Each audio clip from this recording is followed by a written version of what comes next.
Okay. Hello, everyone. This is Caleb Pearson here with Compass Financial Services. Thanks for joining our webinar today on college savings plans. A couple of housekeeping items real quick. We're going to keep this fairly short at about 30 minutes, and then we're going to have a Q&A at the end. So you can see on your screen there, if you have questions during the presentation, you can go ahead and email those questions to me at caleb.pearson@compassiowa.com, or you can text them to us at 515-327-1020, and we'll do our best to answer those at the end here. So we will be recording this presentation. So if you or anyone you know wants to view it after, I'll send a link to that recording after the presentation today as well. To get started, I am required to read the disclosure that you see on the first slide here in orange there. Financial planning and investment advice is offered through Compass Financial Services, a registered investment advisor and separate entity from LPL Financial. Securities offered through LPL Financial, member FINRA SIPC. So with that, we'll go ahead and get started with Guy Lehman. Guy, go ahead. Hi, everybody. Thanks for joining us. Guy Lehman, owner and advisor here at Compass. Back up one slide, Caleb, and I just want to start with a big overall mention is the first thing that parents should do is agree on what your goal is for college savings. Because if you don't know what you're shooting for, you're going to hit it every time, right? So put your heads together, and it can be anything, but just decide on what your goal is for saving for your kids' college. Number two, let's be honest, the students' decisions make a huge, are the huge determining factor on what it's going to cost for them to go to college. Anywhere from getting good grades, right, pays for a lot of college. Good test scores pays for a lot of college. High schools are offering college course or college credit now for some of the advanced placement courses. So that can pay for a lot of college. And really the choice of where the student goes, private versus public versus junior college for a couple of years and then university for a couple of years, and what they study and what their expected income is after those college years. So decisions by the students are a big deal. Be working on that and communicating that early on in the process. And the last thing is really the conundrum is how to take the concentrated expenses of 4 or 5 years of college and spread those out to make it affordable over a longer period of time. And that takes three forms, right? It takes, the first form is saving ahead of time in a college savings account or some sort of method to accrue money for college. It's after college, it looks like debt, right? But during college, what many people kind of forget is it can become a line item in your monthly budget. So you can save money beforehand. You can put some monthly towards college as they're going through, and then you can maybe even have debt or help the student pay off debt afterwards. That's taking that concentrated expense and spreading it over many, many years. All right, Justin, why don't you take the first slide?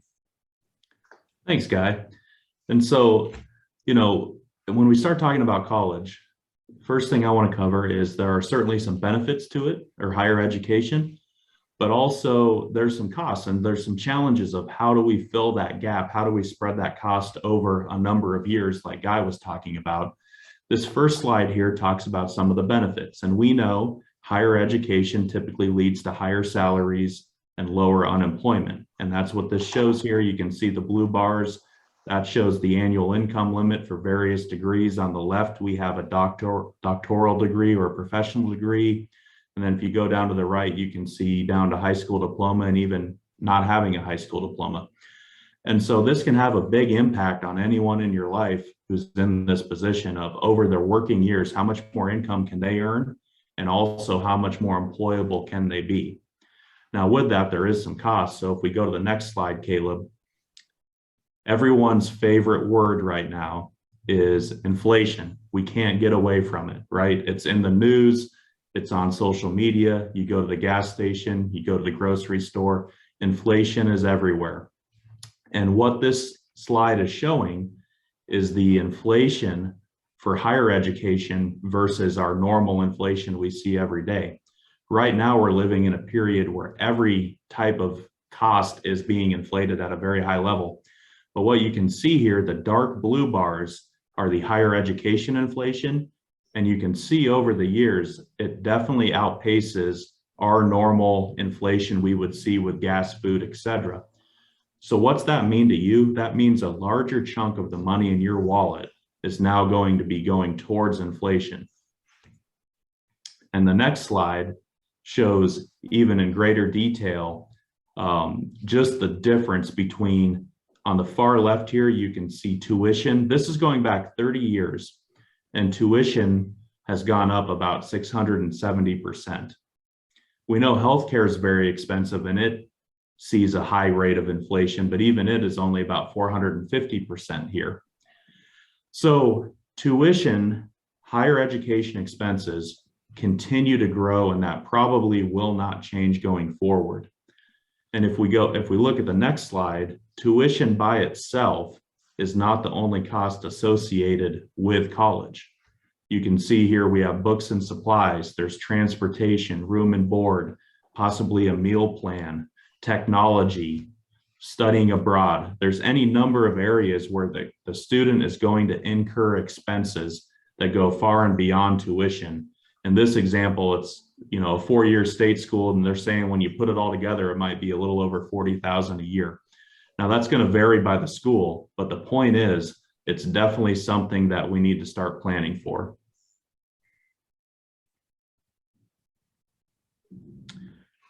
The last piece of this, when we start thinking about the cost of college and where a 529 plan might fit in, is this slide right here. So the dark blue bars are showing the amount of aid available to students, various forms of aid, scholarship, and you can see there's a very strong trend here going back even 10 years and pulling forward. The level of aid is going down, right? States are not providing as much aid to state schools, and there's a trickle down effect here as the costs are going up. And the light blue line here is the average cost for higher education. And so you can see here the cost has gone up over 15%. Meanwhile, the amount of aid scholarships available have gone down by 12%. And so there is a big gap here between these two. And that's where, as you're starting to plan, and Guy talked about it a little bit, we need to start filling in these gaps. And how can we do it in a smart, tax efficient way? And how can we do it over a number of years? And so Guy, and you got some thoughts on that with this next slide. Yeah, that's right. So there is a specific tool that's been designed and has been in place for about 15 or 20 years now. It's called the Section 529 plan. And each state has their own 529 plan. And 529 plans are incredibly flexible. And they are specifically designed to give a lot of tax benefit and flexibility for higher education savings. Okay, so let's talk about each one of these. Tax benefits. So the first tax benefit, at least in the state of Iowa, is if you contribute to a 529 plan opened up in the state of Iowa 529 plan, you can deduct about $3,400 per kid per year from your Iowa state taxes. So your contribution is at least partially deductible from your state of Iowa income taxes. Secondly, if you contribute to the account and the account grows over time, when you remove the money, you are not going to pay taxes on that growth if you remove the money for a qualified educational expense. And we'll talk about what qualified educational expense includes. And there's also no time limits. So those are some of the tax benefits, right? You can get a deduction on the way in. It can be tax-free growth on the way out. And also there's gifting and estate planning, right? You can contribute, the limits are higher than $3,400. You can actually contribute up to $15,000 per beneficiary or per account per year, but only that $3,400 is deductible on your state taxes. Again, withdrawals. So these can be used anywhere around the nation. And Justin will be talking about that in a little bit, about what the state tax contributions and the distributions and where all that can be used. But availability, it's available to anyone. Anyone can open one of these, and they can name any beneficiary. They don't have to be related. They can name their own beneficiary. They can name themselves as beneficiary and have all the same flexibility going forward in 529 plans. And you can also change the beneficiary at any time, because we keep seeing, hey, I have 3 kids, one of them didn't go to school. What can I do with that kid's college savings? Well, you can change beneficiaries and you can use it for anybody else. So that's just a little bit of the flexibility. I want you to hit the next slide, because they've been adding flexibility over time. In the past, when these 529 plans started, it was just for post-secondary education, which means after high school. The Tax Cut and Jobs Act in 2018 changed that. Now, up to $10,000 per year per student is available to cover K12 tuition incurred at public, private, or religious elementary schools or secondary schools. So for those attending maybe the Catholic school system or a private school system, 529s can also be used for those expenses, which is a pretty neat addition. As we go on here, no matter your educational path, a 529 can really help with the journey. So again, a wide range of educational related expenses. It's not just tuition. It can be books, it can be housing, it can be computers and dorm room furniture, and you can even use it for, and it's not just for your private community college, things like that. It can be a vocational school, it can be a trade school. So what is a qualified educational expense? It's actually a very broad basket of expenses that are directly related to, and sometimes even indirectly related to, education. So that's great. Go ahead and hit the next slide. So there was another improvement to flexibility in the Secure Act in 2019. So in the past, qualified educational expense did not include debt repayment.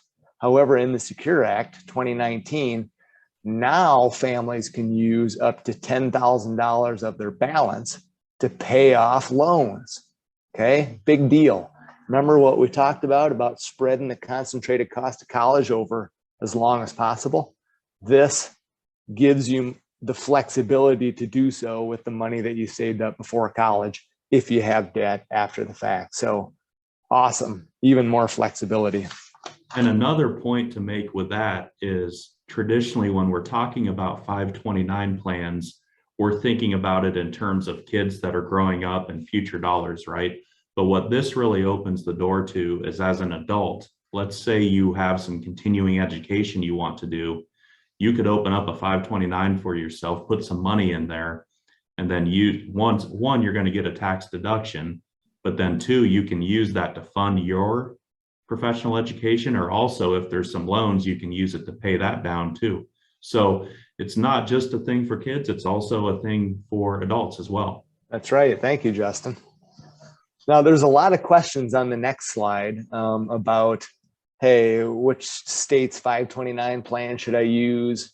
And what if my kid goes to school out of state? So Justin, you want to touch on that? Yeah, thanks, Guy. So first of all, Guy mentioned, and before we even get into this map, Guy said you can have plans from any state. And so some people may not know this, but every state has a 529 plan, and you can live in any state and use another state's 529 plan. So if you want to go out and shop the market, so to speak, you certainly can. What this map is showing is there can be some tax benefits depending on what state you live in and what plan you use. And so let's start with the gray states, including Iowa, where most of us are. In the state of Iowa, if you use the Iowa 529 plan and you live in the state, you will be able to get that tax deduction that Guy talked about, the $3,400 per person. And so that's any of the gray states, there's a tax benefit there. The light blue colored states are tax neutral, meaning you don't get that same tax deduction. So for instance, if you live in Nebraska or you have grandparents in Nebraska and they contribute money to a grandchild's 529, they will not receive a tax deduction like they would if they lived in the state of Iowa. Now, the dark blue states, those states offer tax deductions regardless of what state's plan you use. So if you lived in any of the dark blue states, if you have family in Minnesota or Missouri as an example, and they're contributing to the Iowa plan as an example, they would get tax deductions. So it's not the be all end all. It's not the reason you do a 529, but you can receive some tax savings from it. And so you do want to be aware the state you're living in and what state the plan is in. And one final thing with this, the kids can go to college in a different state that doesn't impact it. So you can live in Iowa, you can open an Iowa 529 plan, and then the child can go to college in Florida. That doesn't affect anything, no issues there. You still get the tax deductions, everything still works. So really on the way, what this is talking about is, do you get the deduction on the way in? Mm-hmm. And when it comes out, when the money comes out to pay for college, there are no restrictions or no, taxes here or there, depending on where they go. Mm-hmm. That's right. Okay. All right. Why don't you hit the next slide? Because within these accounts, the money just doesn't sit there, right? You can hold investments in these accounts, and that's the hope over time, is that they do have some growth. So Justin, why don't you touch on this one too? Sure. And so when people don't let the question of how do I invest the money stop you from opening a 529, because it's actually a pretty easy process.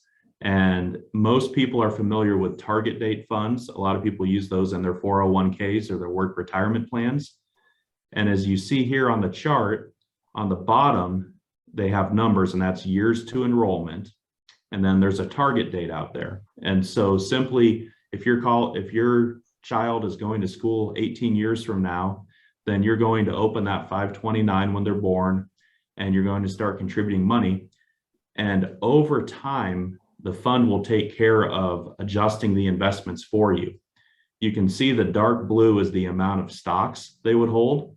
And to keep it simple, when you have a longer time horizon, you want to be more aggressive with this money. And so in a target date fund, the glide path you're seeing, you will own more stocks in the early years and not very many bonds or conservative pieces. And then as you get closer to the target date, closer to when you need that money, now we don't want to have as much risk. And so we're going to reduce our stock exposure, our equity exposure, and we're going to add some bond exposure. But that's generally the type of product people use to invest this money over time. It's kind of nice. It's a set it and forget it. And it's a diversified portfolio for you. So next slide.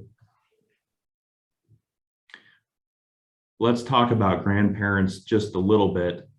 There's a couple, if you know grandparents, you're a grandparent watching this, and you're doing some estate planning or starting to think about your estate, and you're considering making any gifts to grandkids. Guy mentioned the annual limit to make a contribution is $15,000 per kid per person. There is a provision where if you wanted to jump and put 5 years together and combine them, you can. And so just something to keep in mind if you're a grandparent, if you want to get a big head start on funding someone's 529 and put 5 years worth of contributions together, so effectively 75,000 in one fell swoop, you can do that, and that will count as contributions for 5 years. Next slide. Another thing that we often see with clients or people, grandparents that have grandchildren getting ready for school, is when you hit age 72, you have to start taking what's known as required minimum distributions from different types of qualified investment accounts. The most common type would be an IRA. And so at age 72, if the IRS says, hey, you need to pay tax on this money, you've never paid tax before, and you don't have a need for it, oftentimes what people do is they simply reinvest it in an after-tax account now that they've paid tax on it. Another option you have here is you can take that RMD that you don't have a need for, you pay the tax, and then you could put it into a 529 plan. And what's the difference? Why would you do that? Well, if you take that money and you put it into your own investment account and it continues to grow, you'll never pay tax on the principal again, but you will pay tax on the growth. As Guy said earlier with 529s, one of the unique features is when you put that money in, you make your contribution, it grows tax-free. And when you take the money out, you don't owe tax. And so it's a nice way to make those dollars more productive by getting them in this tax-deferred vehicle where they can grow tax-free. And more productive for the next generation. Absolutely. Yeah. Next slide. Yeah, I think we're going to hit on a few myths now, right? These are commonly common questions, right? Will 529s affect my child's eligibility for financial aid? Yeah, and go ahead to the next slide here. And so it's a common question people have, and the short answer is, will it impact the financial aid? Yes, it can, but not to the point where you would not want to do it, not to the point where it doesn't make sense. And there's a simple example here. And if you look at the chart on the left, it's showing, and the example here, cost of education for 4 years is about $100,000. And on the left, they're saying you have no 529 or any other type of savings going into college. So you're paying 75% in loans and you would receive 25% in financial aid. So in other words, you need as much aid as possible, and the maximum aid you are going to get is 25%. Now, the bar on the right is showing the same scenario. You need 100,000 for college, but let's say you had a 529 plan going and you could cover 40% of the cost with that 529 plan. And you see that there in the orange.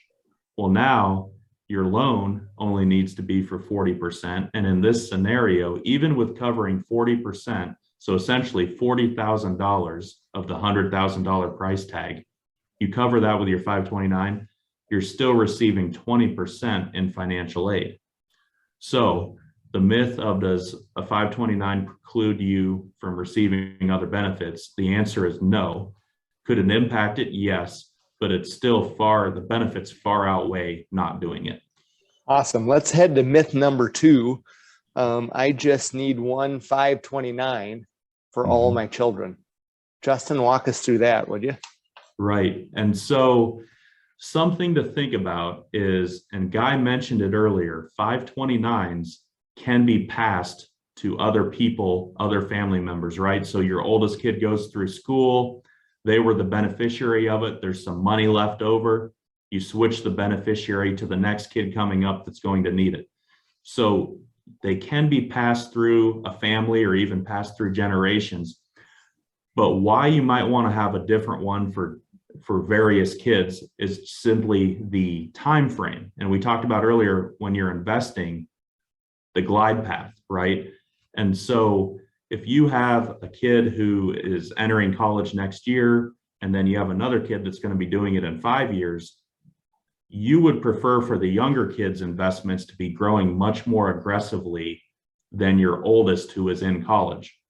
And so that's where you would probably want to have a 529 for each of the children, so they can be invested in a way that matches up with the timeline of when they'll need that money.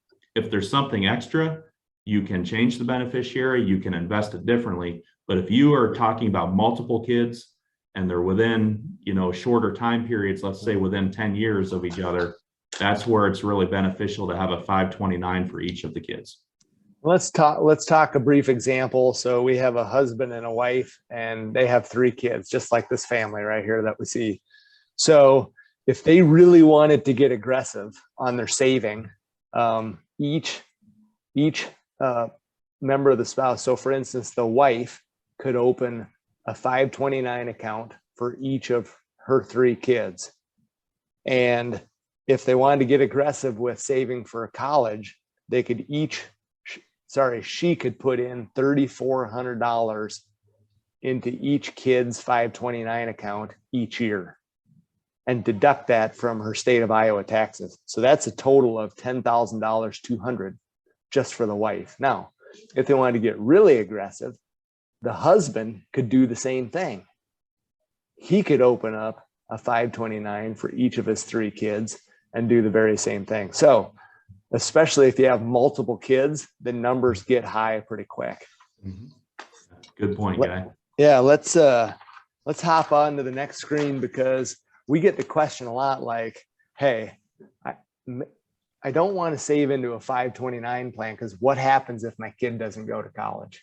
Okay, that's a consideration. I guess our advice would be, of course, to look at each situation differently, but there is a very good chance that most kids are going to need some sort of post-high school education. Now, there's different ways to save and invest for college. 529s just happen to be the most tax efficient because of all those ways that we've talked about, right? Tax deductions on the way in, and eventually tax-free growth if you use it for a qualified educational expense. These other ones here, right, you can see Coverdell education savings accounts. They have a very low limit. You can only put $2,000 per year. And typically those are only used for elementary and high school education. You can't use those for college. So those have a limited flexibility. The other ones is an UTMA account. That's a custodial account for a minor, basically. Those are taxable, as well as over on the far right, taxable savings. And over time, that tax can erode the compounding that's going on in those accounts. And if you hit the next screen, Caleb, yep, there you go. And you can kind of see the light blue bars are those people that are saving in taxable accounts. And the dark blue bars are those saving in 529 accounts. And so you see, especially the growth over 18 years, if you don't have to clip it every year to pay taxes on the gains, you have roughly $10,000 more dollars at the end of those 18 years, right? So you have great flexibility with the 529, but ultimately it has to be used for a qualified educational expense. If you want the flexibility to spend it on something else, yes, you can do a taxable account.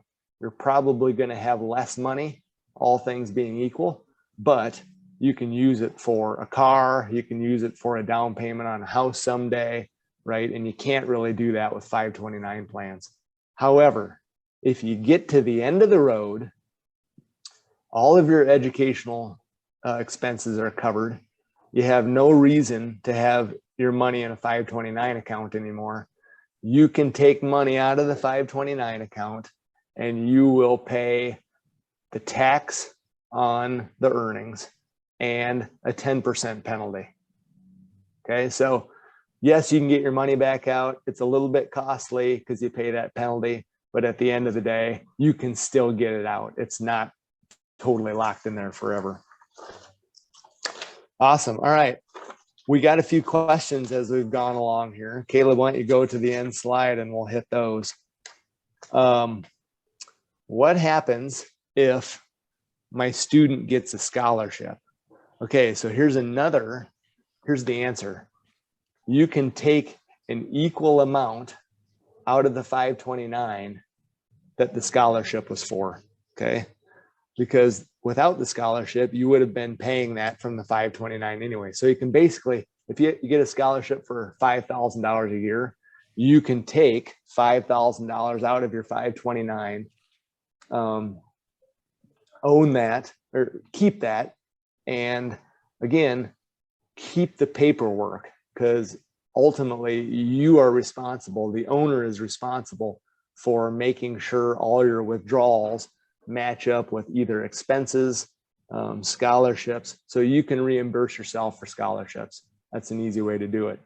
I guess another question that came in that I just touched here, what if I have money left over? And just to be clear, yes, you can get money back out of the 529 plans, but you're going to have some tax to owe on the earnings, and there'll be a 10% penalty. Justin, did you have any questions come in on your end? You know, I had a question last week, and it was kind of along the lines of what you just said, but a lot of times there's questions about, okay, if we put this money into a 529 plan and then things don't work out, someone doesn't go to college or they end up getting a scholarship, they don't need it. So some of the things you just touched on, Guy, but I think it's just important for people to understand, if you end up with money left in a plan, you can always change the beneficiary to the next person that might need it. And there is no time horizon, or there is no end date on these plans. So it could be sitting there with your youngest child's name on it as the beneficiary, and there's still some money left. And then down the road, there's some grandkids, and you can switch the name to that. So these things can live on. You don't feel like you have to take it out. And then, as Guy mentioned, if you do take it out, you get your principal back tax-free. That money will never be taxed twice. You pay tax on the growth, but you would have paid that anyways if it was invested. And so really the only hiccup there, if you do take money out, is you will pay that 10% penalty. And that's the incentive to maybe leave it in there for a future generation, or like I said, as an adult, if you're getting into continuing education too, maybe you can use it towards that. Kind of along those lines, jumping back in here, this is Caleb.